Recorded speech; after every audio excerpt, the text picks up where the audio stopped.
Well, I think the private sector is going to be focusing more and more into the financial technology or technology in general in order for them to cope with all the expansions that are happening and be able to enable some of their clientele base that have not been able to reach them to reach them. SMEs are usually the bone marrow, or they say the controller of any economy. And by supporting the SMEs, we'll be able also to support the GDP, supporting the employment, and making sure that the vibrance of the trade enhances and gets bigger. Well, the best way how to do that is always to have evaluation of three risks aspects. One is structure risk, business risk, and I would call it maybe location risk of the businesses that you're in.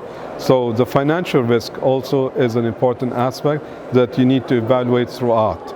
So when we look at these financial institutions, we also evaluate what is the best case scenario, worst case scenario, and we have the right covenants and maybe alarm bells in each of these financial or companies that we deal with. And by that, we'll be able to analyze or to be closer to our clients and really mitigate any of those risks that might appear to our best extent. There are lots of ways of handling sometimes maybe the inflation, but there is no perfect way of doing it.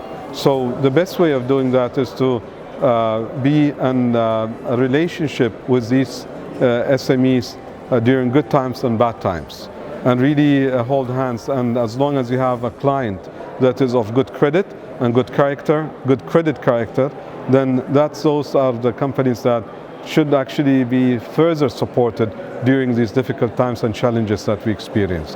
At the same time, we'll be focusing on the food sector and, as they say, energy sector to really mitigate the current global effect of the war in Ukraine and Russia.